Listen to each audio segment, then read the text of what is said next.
गोल्डी मसाले, जहां जाएं रिश्ते बनाएं।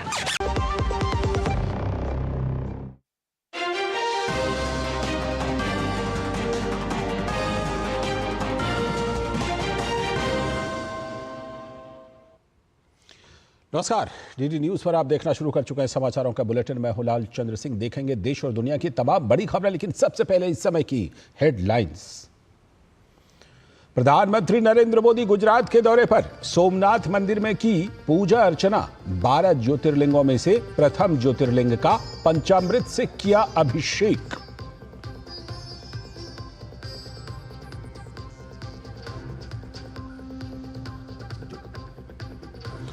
उत्तराखंड के चमोली में एक और श्रमिक का शव मिलने के साथ राहत और बचाव का कार्य पूरा।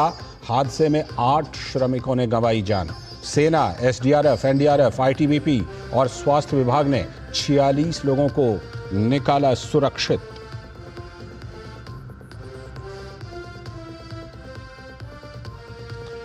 उपराष्ट्रपति जगदीप धनखड़ ने अवैध प्रवासियों को बताया राष्ट्र के लिए बड़ा खतरा। थिरुवनंतपुरम में चौथे पी परमेश्वरन स्मृति व्याख्यान के दौरान उपराष्ट्रपति ने अवैध प्रवासियों पर जताई चिंता।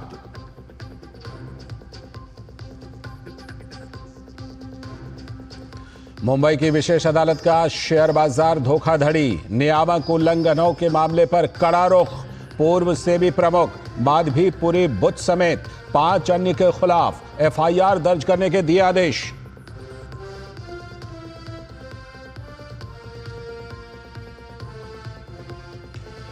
और इजराइल ने गाजा पट्टी में सहायता आपूर्ति पर लगाई रोक। शनिवार को संघर्ष विराम का पहला चरण समाप्त होने के बाद उठाया ये कदम।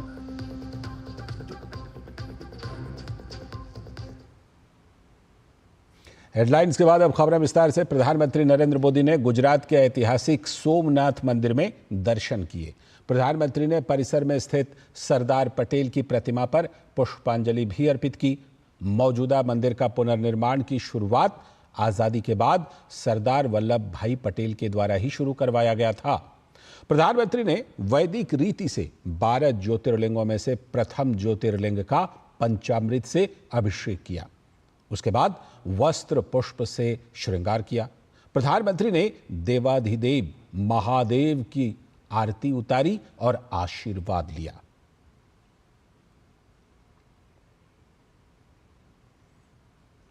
तो प्रधानमंत्री गुजरात के दौरे पर हैं और इसी सिलसिले में कल गुजरात के सासन गिर का दौरा करेंगे। पीएम वहां पर एशियाई शेरों के संरक्षण के लिए अत्याधुनिक पशु अस्पताल का उपहार देंगे। साथ ही पीएम राष्ट्रीय वन्य जीव बोर्ड की एक उच्च स्तरीय बैठक की अध्यक्षता भी करेंगे।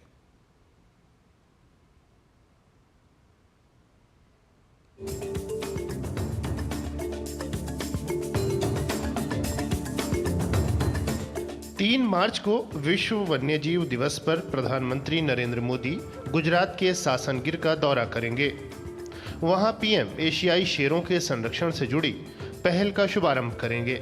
इनमें सबसे प्रमुख है सासन में एक अत्याधुनिक पशु अस्पताल की स्थापना। यह केंद्र राष्ट्रीय वन्यजीव रोग निदान केंद्र के रूप में कार्य करेगा। पीएम मोदी राष्ट्रीय वन्यजीव बोर्ड की एक उच्च स्तरीय बैठक की अध्यक्षता भी करेंगे। बैठक में विभिन्न राज्यों के प्रतिनिधि, एनजीओ और वन्यजीव विशेषज्ञ शामिल होंगे। इसका मुख्य उद्देश्य वन्यजीव संरक्षण के लिए नीतियों को और मजबूत करना है। प्रधानमंत्री शासन के वन कर्मचारियों से संवाद भी करेंगे। पीएम जमीनी स्तर पर संरक्षण रणनीतियों को और प्रभावी बनाने के तरीकों पर चर्चा करेंगे। वन्यजीव संरक्षण की दिशा में केंद्र की मोदी सरकार ने लगातार प्रयास किए हैं। पीएम की पहल और प्रतिबद्धता का परिणाम है कि इस क्षेत्र में जमीनी स्तर पर सकारात्मक बदलाव संभव हो रहा है। विश्व वन्यजीव दिवस के अवसर पर भारत एक बार फिर साबित कर रहा है कि संरक्षण केवल किसी एक जीव प्रजाति की रक्षा नहीं, बल्कि पूरी प्रकृति के संतुलन को सुरक्षित रखने का संकल्प है, आज और आने वाली पीढ़ियों के लिए। भारत एशियाई शेरों की दीर्घकालिक संरक्षण की दिशा में महत्वपूर्ण कदम उठा रहा है। गुजरात का गिर वैश्विक स्तर पर संरक्षण प्रयासों के लिए एक मॉडल बनने जा रहा है। कैमरा पर्सन शिव के साथ मैं तापस भट्टाचार्य, दूरदर्शन समाचार, गिर नेशनल पार्क, गुजरात से। रुख करते हैं एक और बड़ी खबर का। उपराष्ट्रपति जगदीप धनखड़ ने अवैध प्रवासी समस्या को लेकर चिंता जताई है। तिरुवनंतपुरम में भारतीय विचार केंद्रम द्वारा आयोजित चौथे पी परमेश्वरन स्मृति व्याख्यान में उन्होंने कहा कि एक राष्ट्र लाखों अवैध प्रवासियों की समस्या का सामना कैसे कर सकता है। अवैध प्रवासियों को उन्होंने राष्ट्र के लिए बड़ा खतरा बताया। उन्होंने कहा कि अवैध प्रवासी हमारे सांस्कृतिक मूल्यों के लिए भी खतरनाक हैं। How can a nation suffer millions of illegal migrants? Look at the number.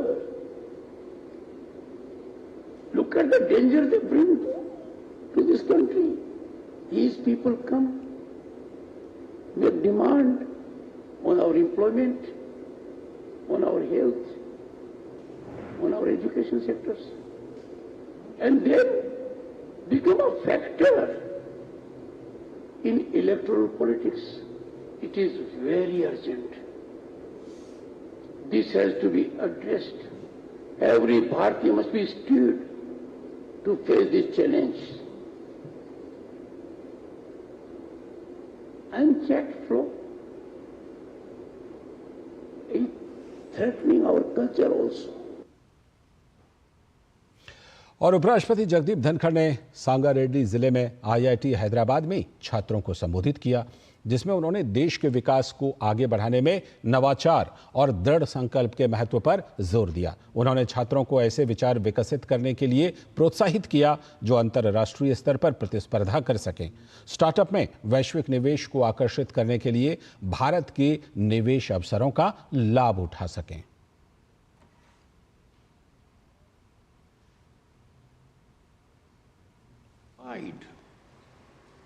A thought process with which you all are involved. He indicated we don't only create ideas, we ideate, we innovate, we accomplish. When you monetize every second, every moment, you do justice not only to yourself, but to humanity. But you are greatly privileged when you happen to be in Bharat, home to 1/6 of humanity. आज की एक और बड़ी खबर। दो अलग अलग राज्यों के मतदाताओं के समान एपिक नंबर होने और समान होने के मामले में चुनाव आयोग ने अपना स्पष्टीकरण दिया है। आयोग ने बताया कि एपिक नंबर समान हो सकते हैं, लेकिन दोनों मतदाताओं के लिए विधानसभा निर्वाचन क्षेत्र और मतदान केंद्र सहित अन्य विवरण बिल्कुल अलग अलग हैं। ऐसे में मतदाता अपने निर्धारित मतदान केंद्र पर ही वोट डाल सकता है, जहां उस मतदाता का नाम सूची में दर्ज है। हालांकि आयोग ने भविष्य में किसी भी आशंका को दूर करने के लिए पंजीकृत मतदाताओं को यूनिक एपिक नंबर आवंटित करने का निर्णय लिया है। डुप्लीकेट एपिक नंबर के किसी भी मामले को एक यूनिक एपिक नंबर आवंटित करके ठीक किया जाएगा। इस प्रक्रिया के लिए एरोनेट 2.0 प्लेटफॉर्म को अपडेट किया जाएगा। दरअसल कुछ सोशल मीडिया पोस्ट और मीडिया रिपोर्टों में समान एपिक नंबर का मामला सामने आया था, जिस पर चुनाव आयोग ने संज्ञान लेते हुए ये स्पष्टीकरण जारी किया है। केंद्रीय गृह मंत्री अमित शाह ने आज गुजरात के मेहसाणा जिले के पिलवई में नवनिर्मित गोवर्धन नाथ मंदिर का उद्घाटन किया। उन्होंने मंदिर में पूजा भी की। उल्लेखनीय है कि 150 साल पुराने इस मंदिर का जीर्णोद्धार किया गया है। इसके बाद आज गृह मंत्री द्वारा मूर्ति की स्थापना की गई। इससे पहले भगवान गोवर्धन की शोभा यात्रा भी निकाली गई। लोग उत्साह और भक्ति भाव से इस शोभा यात्रा में शामिल हुए। इसके बाद गृह मंत्री अमित शाह ने सेठ GC हाई स्कूल के विद्या भवन और सांस्कृतिक भवन का भी लोकार्पण किया। इस अवसर पर केंद्रीय गृह मंत्री अमित शाह के साथ गुजरात के स्वास्थ्य मंत्री ऋषिकेश पटेल, राज्यसभा सांसद मयंक नायक, लोकसभा सांसद हरिभाई पटेल और अन्य गणमान्य व्यक्ति भी उपस्थित थे। केंद्रीय गृह मंत्री अमित शाह ने गुजरात के मेहसाणा में सेठ GC हाई स्कूल में विद्या भवन और सांस्कृतिक भवन का उद्घाटन किया।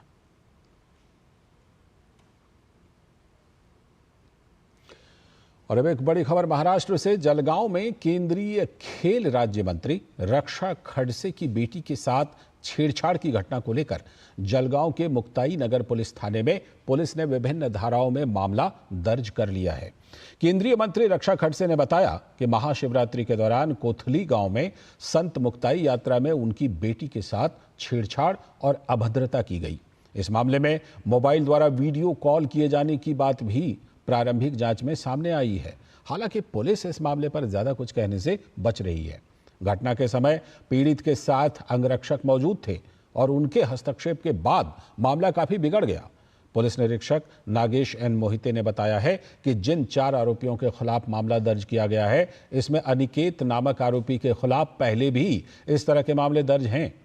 इधर महाराष्ट्र के सीएम देवेंद्र फडणवीस ने इस मामले में आरोपियों के खिलाफ सख्त कार्रवाई का आश्वासन दिया है। उन्होंने ये भी कहा कि सार्वजनिक स्थानों पर महिलाओं की सुरक्षा से किसी भी कीमत पर समझौता नहीं किया जाएगा।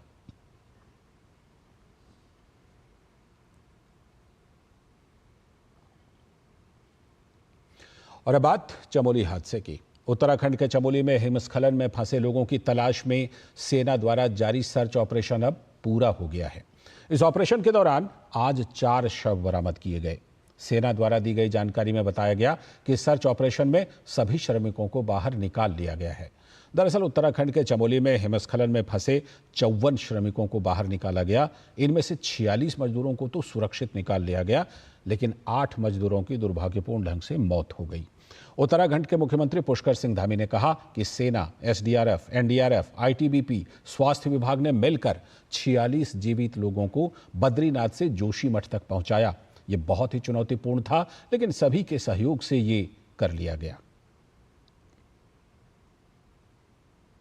बहुत प्रयास करके सेना के लोग हैं, बीआरओ के लोग हैं, आईटीबीपी है, एनडीआरएफ के लोग हैं, एसडीआरएफ के लोग हैं, जिला प्रशासन है, स्वास्थ्य विभाग, खाद्य विभाग, सभी विभागों के लोग, बीआरओ, सब मिलकर उन्होंने बहुत अच्छा किया। 46 लोग जो हमारे वहाँ पर जीवित अवस्था में थे, उन सभी को बद्रीनाथ से जोशीमठ शिफ्ट किया। जोशीमठ से 1-2 लोगों को जो हायर सेंटर भेजने की आवश्यकता थी, इनको हायर सेंटर भेजा है। और चूँकि बड़ा एक चुनौतीपूर्ण ये काम था, लेकिन सभी के सहयोग से, सभी के परिश्रम से ये काम आगे बढ़ा है। सर, और वहीं चमोली के जिलाधिकारी संदीप तिवारी ने कहा कि जिस अंतिम व्यक्ति का शव बरामद हुआ है, उसे जोशीमठ ले जाया जा रहा है। जैसी खबर वहाँ आर्मी और आईटीबीपी की टीम ने अभी दी है माणा बद्रीनाथ से, तो जो लास्ट मिसिंग पर्सन थे उनकी बॉडी रिट्रीव हो गई है।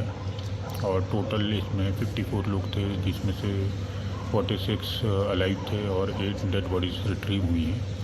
7 डेड बॉडीज़ हमारी जोशीमठ आर्मी हॉस्पिटल में आ चुकी थी और डिस्ट्रिक्ट हॉस्पिटल में उनका पोस्टमार्टम किया जा रहा है। और एक बॉडी अभी वहाँ मिली है जस्ट अभी, तो उनको भी लाने की कार्यवाही की जाएगी। तो अगर वेदर परमिट करेगा तो उनको एयरलिफ्ट किया जाएगा और जो आगे की पंचायतनामा और पोस्टमार्टम की कार्यवाही है उसको भी प्रयास किया जाएगा कि समय से पूर्ण कर दिया जाए। और अब आगे की खबरों में, असम के मुख्यमंत्री हिमंता बिस्वा शर्मा ने लोकसभा में नेता प्रतिपक्ष राहुल गांधी और पश्चिम बंगाल की मुख्यमंत्री ममता बनर्जी पर निशाना साधा है। असम के सीएम हिमंता बिस्वा शर्मा ने कहा कि हिंदू धर्म को कोई खत्म नहीं कर सकता है। उन्होंने कहा कि हिंदू धर्म को खत्म करने वाले खुद ही खत्म हो गए। काल का नियम में औरंगजेब जो हिंदू धर्म को पौन लिए थे कि मैं हिंदू धर्म को खत्म कर दूंगा, हिंदू खत्म नहीं हुए, औरंगजेब खुद खत्म होगी। अगर कहीं में राहुल गांधी, ममता बनर्जी सोचते हैं कि हिंदू खत्म हो जाएगा, नहीं, आप खत्म हो जाएगा, हिंदू कभी खत्म नहीं होगा। हिंदू खत्म हो ही नहीं सकता है। हमारे इतिहास 5000 साल के हैं। अप्स एंड डाउन स्वाभाविक है। कभी बंगाल में टीएमसी आएंगे, कभी देश में कांग्रेस आएंगे, लेकिन देश में नरेंद्र मोदी भी आएंगे।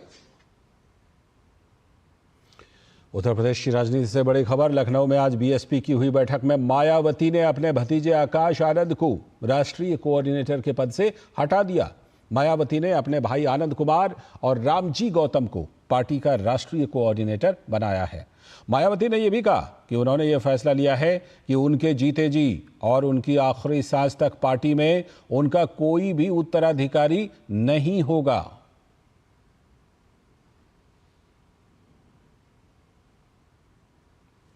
खबर दिल्ली से। दिल्ली भाजपा के पूर्वांचल मोर्चा द्वारा दिल्ली की मुख्यमंत्री रेखा गुप्ता और उनके मंत्रिमंडल का दिल्ली भाजपा कार्यालय में अभिनंदन समारोह का आयोजन किया गया। इस कार्यक्रम में मुख्यमंत्री रेखा गुप्ता ने दिल्ली में रह रहे सभी पूर्वांचल वासियों का धन्यवाद देते हुए कहा कि दिल्ली में 27 वर्षों के बाद सत्ता में बीजेपी सरकार पूर्वांचल वासियों के कारण है।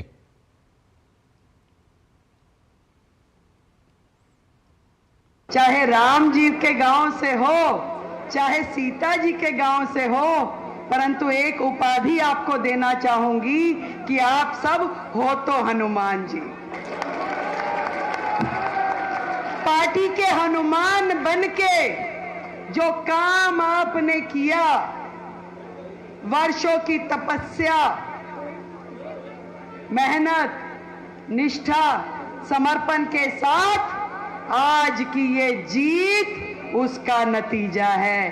बार बार जिक्र आ रहा है 27 वर्ष के बाद सरकार। अरे प्रभु राम का वनवास भी 14 साल में खत्म हो गया था, परंतु हमारा वनवास वर्षों तक चलता रहा। वहीं इस समारोह में भाजपा के नेता मनोज तिवारी ने भी भोजपुरी अंदाज में सभी पूर्वांचल वासियों को धन्यवाद दिया। उन्होंने कहा कि यह बहुत ही गौरव और स्वाभिमान का दिन है। दिल्ली में 27 साल बाद बीजेपी की सरकार बनी है। पूर्वांचल वासियों ने इस सरकार बनाने में जो योगदान दिया, अब सरकार चलाने में भी वही योगदान देना है। बड़ा गौरव के दिन बा, बहुत ही स्वाभिमान के दिन बा।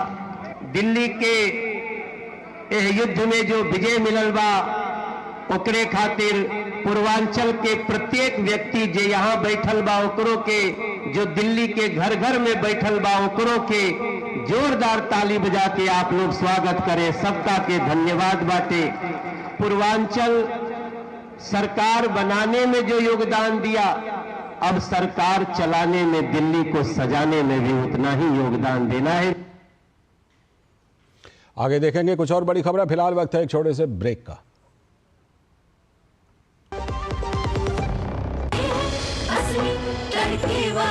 ये तो बड़ी समझदार, बड़ी होशियार।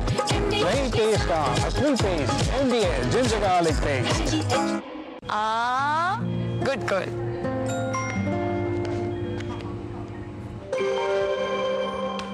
आगे सैलरी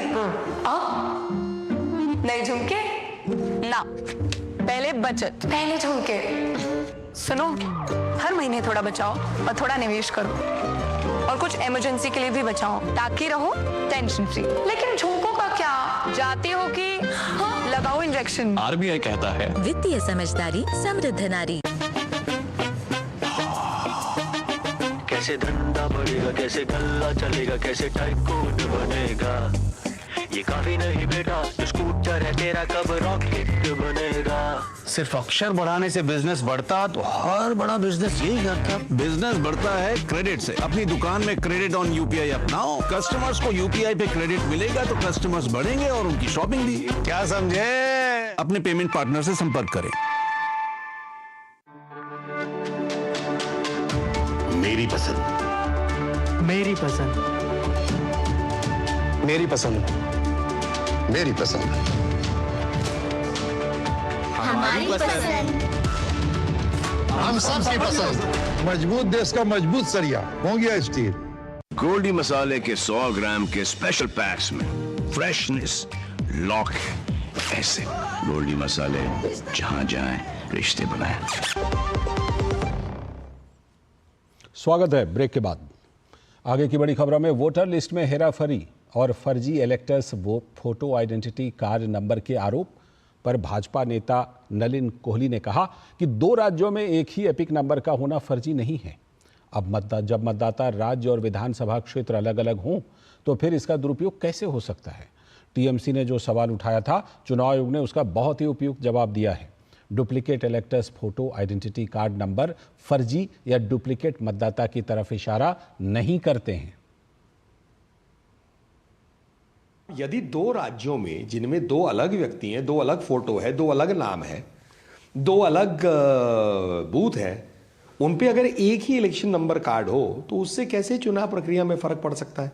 क्योंकि उसका दुरुपयोग थोड़ी ना हो सकता है। यूपी का कार्ड थोड़ी ना पश्चिम बंगाल में हो सकता है, जब व्यक्ति ही अलग है, स्थान ही अलग है, बूथ ही अलग है। तो मुझे लगता है बड़ा सटीक जवाब आया चुनाव आयोग का, और राजनीतिक रूप से और हर रूप से, संवैधानिक रूप से देश के हित में चुनाव आयोग मजबूती से अपना काम करे, निष्पक्ष चुनाव हो, ये तो सबको उसका स्वागत करना चाहिए। देश और दुनिया में जहां कई बार भोजन की बर्बादी की खबरें सामने आती हैं, वहीं ऐसे भी लोग हैं जिन्हें 2 वक्त की रोटी नसीब नहीं होती।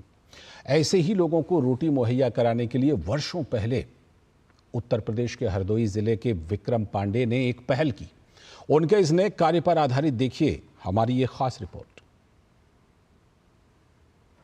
रोटी रोटी में फर्क होता है। किसी को इतनी नसीब है कि वो इसे खा नहीं पाता, और कोई इसे पाने की आस में न जाने कितने दिन और कितनी रातें भूखे रहकर गुजार देता है। कुछ ऐसा ही वाकया आज से करीब 9 साल पहले उत्तर प्रदेश के हरदोई जिले के विक्रम पांडे के सामने आया। लखनऊ रेलवे स्टेशन पर पेट भरने के लिए भीख मांग रही वृद्ध महिला की हालत देखकर उनका दिल पसीज गया। उन्होंने महिला को एक ठेले पर ले जाकर भरपेट भोजन कराया, लेकिन इतने से ही उनका दिल नहीं भरा। लखनऊ से दिल्ली के रास्ते भर वो उस महिला की भूख और असमर्थता के बारे में सोचते रहे।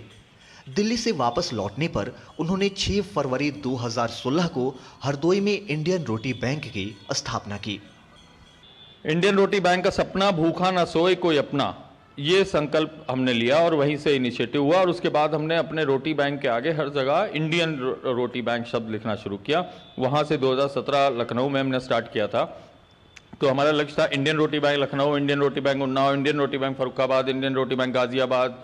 फिर उसके बाद हमारी यूनिट इतनी बड़ी कि आज मैं गर्व से कह सकता हूं कि छत्तीसगढ़, झारखंड, बिहार, गुजरात, राजस्थान, केरला, कर्नाटका, आप जहां भी समझ सकते हैं, रोटी बैंक 14 स्टेट में है, 125 से ज़्यादा शहरों में है। और अभी गर्व की बात यह है कि हमने अपनी एक यूनिट नाइजीरिया में स्टार्ट की है, एक यूनिट नेपाल में स्टार्ट की है, बाहर भी, और कई विदेशी लोग भी, कई बार फिलीपींस से और जर्मनी से भी लोग हमारे रोटी बैंक के कॉन्सेप्ट को देखने के लिए आए। हरदोई से शुरू हुआ यह सिलसिला आज देश से नहीं विदेशों तक फैल चुका है। वर्तमान में 14 राज्यों के 100 से ज्यादा जिलों में इंडियन रोटी बैंक की शाखाएं हैं। नेपाल और नाइजीरिया में भी इंडियन रोटी बैंक की इकाइयां स्थापित की गई हैं। रोटी बैंक की सभी इकाइयों के स्वयंसेवक सप्ताह में निर्धारित एक दिन अलग अलग परिवारों से रोटी एकत्र करते हैं और 4-4 रोटी, सूखी सब्जी, अचार और मिर्च रखकर पैकेट तैयार कर लेते हैं। इन पैकेट को रेलवे स्टेशन, बस स्टेशन, सार्वजनिक स्थलों पर भूखे और जरूरतमंद लोगों को बांट दिया जाता है। इस संस्था के माध्यम से अब तक करीब 12 लाख से अधिक लोगों को भोजन उपलब्ध कराया जा चुका है। कोरोना काल में संस्था के स्वयंसेवकों ने जिस सेवा भाव के साथ भूखे लोगों को भोजन मुहैया कराया, उसकी खूब सराहना हुई। Bureau report, DD news.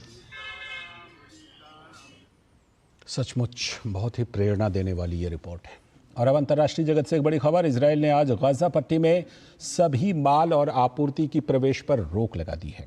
Israel के प्रधानमंत्री कार्यालय ने इस निर्णय के बारे में विस्तार से तो जानकारी नहीं दी है, लेकिन चेतावनी देते हुए कहा कि अगर हमास अमेरिकी प्रस्ताव को स्वीकार नहीं करता है तो इसके अतिरिक्त परिणाम भुगतने होंगे।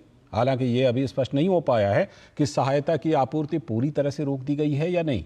गौरतलब है कि इजराइल हमास के बीच संघर्ष विराम का पहला चरण शनिवार को समाप्त हो गया था। इसमें मानवीय सहायता में वृद्धि शामिल थी। दोनों पक्षों के बीच अभी दूसरे चरण पर बातचीत होनी बाकी है, जिसमें इजराइल की अपनी सेना वापस बुलाने और स्थायी युद्ध विराम के बदले में हमास दर्जनों शेष बंधकों को रिहा करेगा।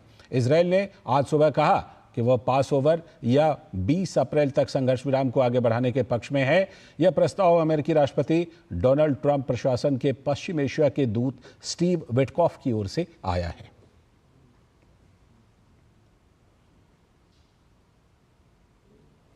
और इसी के साथ इस बुलेटिन में फिलहाल इतना ही। हमें दीजिए अनुमति। लेजेंडरी न्यूज पर खबरों और कार्यक्रमों का सिलसिला लगातार जारी है। नमस्कार।